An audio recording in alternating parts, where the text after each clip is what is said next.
पत्नी को समझाकर करने चला व्यापार।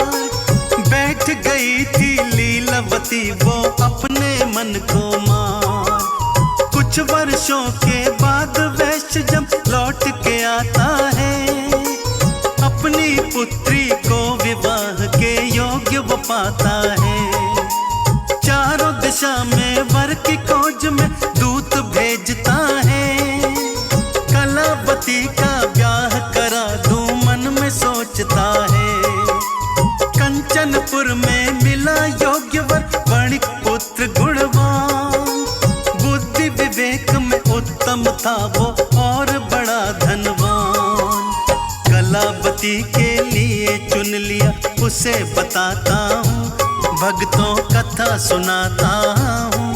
श्री सत्यनारायण भगवान की गाथा गाता हूँ, मैं कथा सुनाता हूँ। श्री सत्यनारायण भगवान की कथा है बड़ी महान। कष्टों का करे निदान श्री सत्यनारायण भगवान।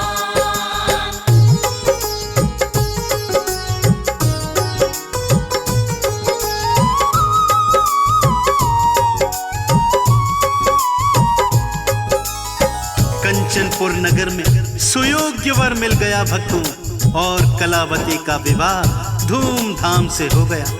दुर्भाग्यवश विवाह के समय भी सत्यनारायण भगवान की कथा वैश्य करवाना भूल जाता है, जिसके कारण श्री नारायण रुष्ट हो जाते हैं। क्रोध में कहते हैं, हे अहंकारी वैश्य, तुझको दारुण दुख प्राप्त होगा। वैश्य अपने दामाद को साथ लेकर व्यापार करने के लिए समुद्र के रास्ते रत्नसारपुर नगर को जाता है, और चंद्रकेतु राजा के राज्य में दोनों मिलकर व्यापार करने लगते हैं।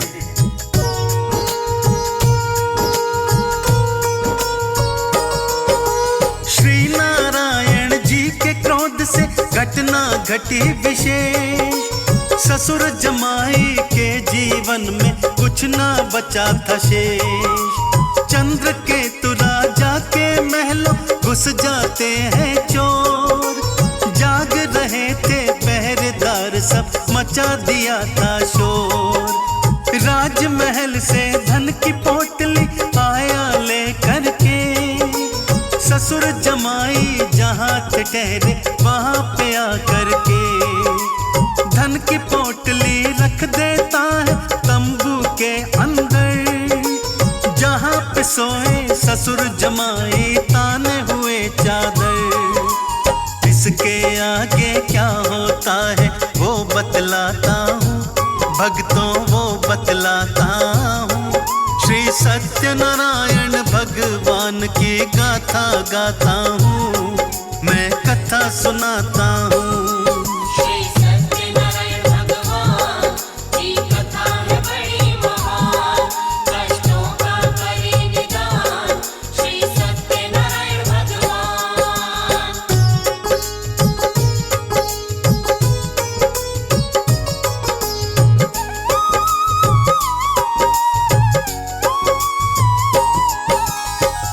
राजा के सिपाही चोरों की तलाश करते करते साधु वैश्य के तंबू में घुस जाते हैं। देखते हैं जेवरों से भरी पोटली तंबू के अंदर रखी हुई है। ससुर जमाई को चोर समझ के दोनों के हाथों को बांध करके राजा के समक्ष ले जाते हैं। राजा उन दोनों को कारावास में डाल देने का आदेश देते हैं, और उधर उसकी पत्नी लीलावती को भारी कष्टों का सामना करना पड़ रहा था। ये सब श्री सत्यनारायण भगवान के रुष्ट हो जाने के कारण हो रहा था। उनके घर में जो कुछ भी था चोर चुरा कर ले गए।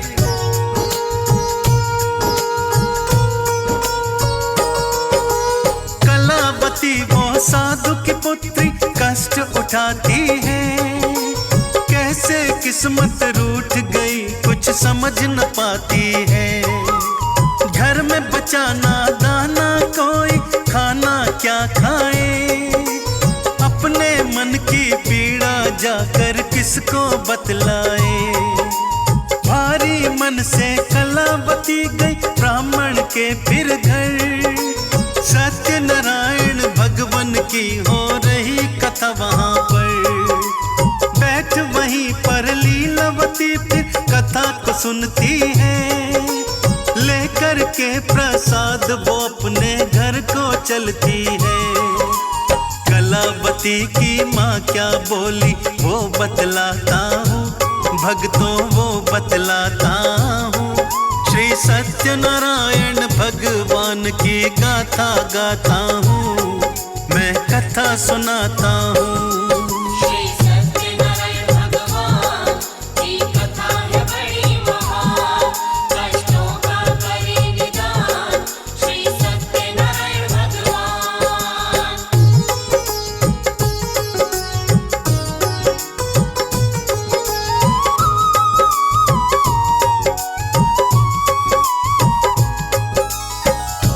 लीलावती अपनी पुत्री कलावती से कहती है, हे पुत्री तू कहाँ गई थी और इतनी देर कैसे लगी आने में? कलावती बोली, हे माता मैं एक ब्राह्मण के घर गई थी। वहां पर श्री सत्यनारायण भगवान की कथा हो रही थी, सो मैं कथा सुनने के लिए बैठ गई। देखो मैं प्रसाद भी लेकर आई हूँ। कलावती की बात सुनकर लीलावती को स्मरण हो जाता है कि हमने भी संकल्प ले रखा था कथा करवाने का, परंतु अभी तक अपना संकल्प हमने पूर्ण नहीं किया है।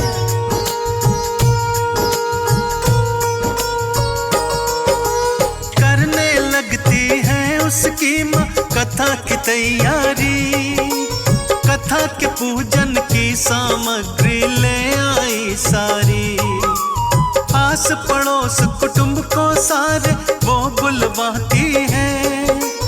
बड़े प्रेम से नारायण की कथा कराती है। मन ही मन में लीलावती मांग रही वरदान, पति और दामाद को जल्दी ले आओ भगवान। मम अपराध क्षमा कर दीजिए जोड़ रही हूँ हाथ। मेरी विनती को सुन लीजिए हे प्रभु दीनानाथ। अब आगे भगवान की लीला सुनो सुनाता हूँ, भक्तों सुनो सुनाता हूँ। श्री सत्यनारायण भगवान की गाथा गाता हूँ, मैं कथा सुनाता हूँ। श्री सत्यनारायण भगवान की कथा है बड़ी महान, कष्टों का करे निदान श्री सत्यनारायण भगवान।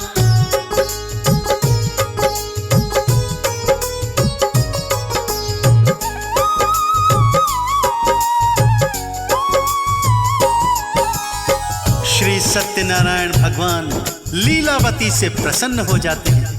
फलस्वरूप चंद्रकेतु राजा के स्वप्न में कहते हैं, हे राजन दोनों वैश्यों को प्रातः ही बंधन से मुक्त कर दो और उनका जितना भी धन माल आपने छीन लिया है वो सब उनको लौटा दो, अन्यथा आपका राज्य एवं संतान सब कुछ नष्ट हो जाएगा। राजा प्रातः ही उन दोनों को मुक्त कर देता है और बहुत सारा धन धान्य देकर दोनों को विदा कर देता है।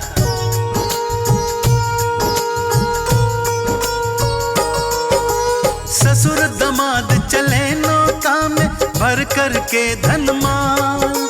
सत्यनारायण दंडी वेश में आ पहुँचे तत्काल। दंडी जी ने साधु से पूछा सच सच बतलाना, इस नौका में भरा हुआ है कितना खजाना। जोर जोर से हंसा बड़िक क्यों पूछ रहे हो तुम, हमें लूटने की मन में क्या सोच रहे हो तुम। बेल और पत्तों से भरी है नौका ये सारी, समझ रहे हो माल खजाना मती गई मारी। क्या बोले फिर दंडी जी मैं वो सुनवाता हूँ, भक्तों वो सुनवाता हूँ। श्री सत्यनारायण भगवान की गाथा गाता हूँ, मैं कथा सुनाता हूँ। श्री सत्यनारायण भगवान की कथा है बड़ी महान,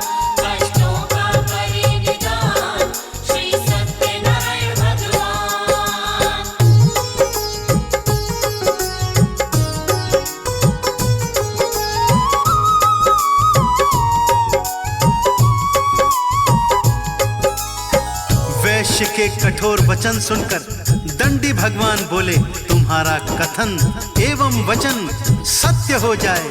यह बोलकर दंडी भगवान चले जाते हैं। दंडी जी के जाने के बाद ससुर दामाद दोनों नौका से उतरकर नित्य क्रिया से निवृत्त होने के लिए जाते हैं। वापस आकर देखते हैं कि उनकी नाव तो पानी से काफी उठी हुई लग रही है। तिरपाल उठाकर देखते हैं तो नाव में सचमुच बेल पत्र और घास फूस भरा होता है। धन माल खजाना सब गायब हो जाता है। ससुर चकराकर भूमि पर गिर जाते हैं। दामाद उन्हें संभालता है और कहता है, ये दंडी जी के क्रोध के कारण हुआ है।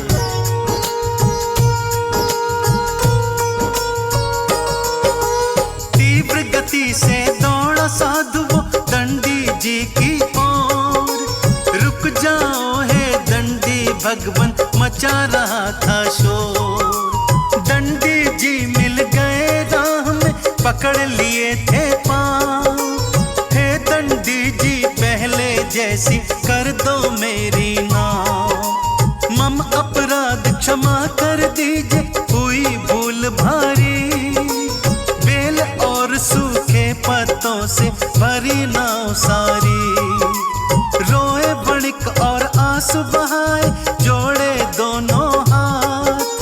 भूल हमारी करो क्षमा है दंडी दीनानाथ। क्या बोले फिर दंडी भगवन, वो बतलाता हूँ भक्तों, वो बतलाता हूँ। श्री सत्यनारायण भगवान की गाथा गाता हूँ, मैं कथा सुनाता हूँ। श्री सत्यनारायण भगवान की कथा है बड़ी महान। कष्टों का करे निदान श्री सत्यनारायण भगवान।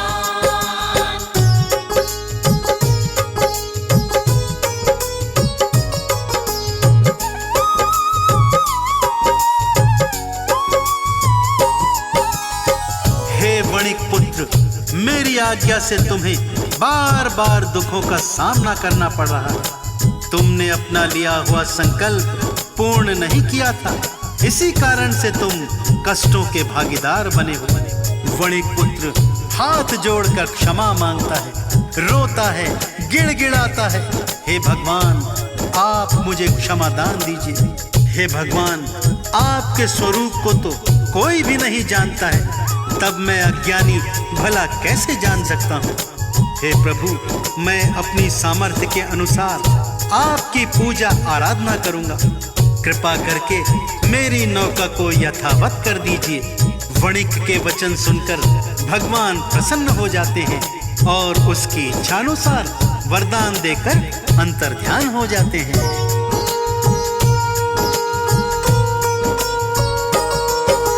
नौका फिर धन माल से भर गई, दोनों हुए खुशहाल। बेल पत्ते सब गायब हो गए, भर गया था धन माल।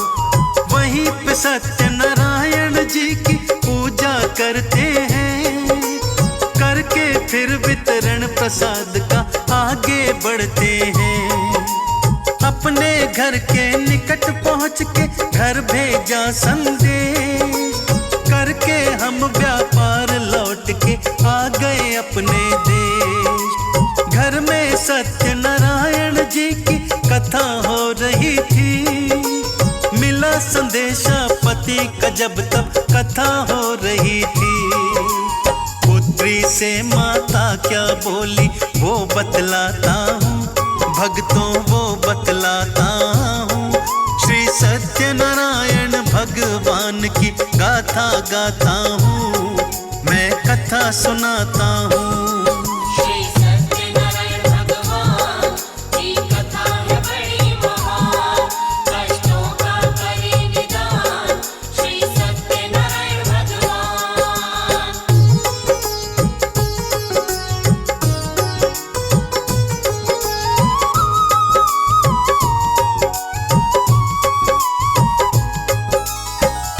लीलावती अपनी पुत्री कलावती से कहती है, हे पुत्री, तू कथा सुन, पूजा कर, मैं अपने पति के दर्शन के लिए जा रही हूँ।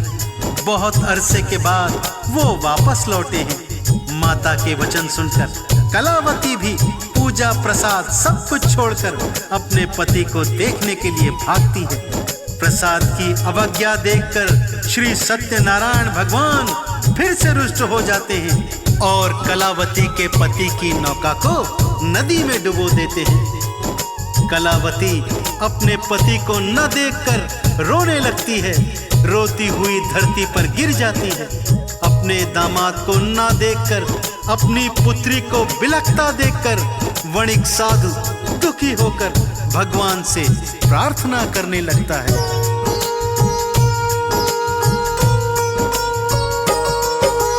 मेरी पुत्री की गलती को क्षमा करो भगवान, आपने हमको दिया हुआ है खुशियों का वरदान। मुझसे या परिवार से मेरे हुआ अगर अपराध, क्षमा मांगता हूँ मैं आपसे, दया करो हे नाथ। मेरी पुत्री कलावती है आपका ही वरदान, मेरे दामाद की नौका हमको दिखला दो भगवान, वरना मेरी पुत्री भगवान जी ना पाएगी। पति वियोग में यहीं पे वो रो के मर जाएगी। इसके आगे की तुमको अब कथा बताता हूँ, भक्तों कथा बताता हूँ। श्री सत्यनारायण भगवान की गाथा गाता हूँ, मैं कथा सुनाता हूँ। श्री सत्यनारायण भगवान की कथा है बड़ी महान, कष्टों का करे निदान श्री सत्यनारायण भगवान। तभी वहां आकाशवाणी होती है, हे वणिक पुत्र, तेरी पुत्री मेरे प्रसाद का अपमान करके चली आई है। पति के दर्शन के लिए इतनी व्याकुल हो गई कि मेरा प्रसाद छोड़कर चली आई। इसीलिए इसके पति की नौका अदृश्य हुई है। यदि ये वापस घर जाए और मेरा प्रसाद ग्रहण करके आए तो इसका पति इसे पुनः वापस मिल जाएगा। इतना सुनना था कि कलावती भागकर घर को जाती है। श्री सत्यनारायण भगवान का प्रसाद श्रद्धा से ग्रहण करके वापस आती है तो कलावती की पति की नौका उसे फिर से दिखाई देने लगती है। पति को देखकर कलावती अत्यंत प्रसन्न हो जाती है और तत्पश्चात साधु ने बंधु बांधवों सहित श्री सत्यनारायण भगवान का विधि पूर्वक पूजन किया और इस लोक का सुख भोग कर अंततः स्वर्ग लोक को प्राप्त किया। तो मेरे साथ अत्यंत श्रद्धा भाव से बोलिए भक्तों, बोलिए श्री सत्यनारायण भगवान की। यदि कथा लिखने, पढ़ने, सुनने में कोई त्रुटि, कोई भूल चूक हुई हो तो सभी ज्ञानी जन सुखदेव को क्षमा कर दीजिएगा। श्री सत्य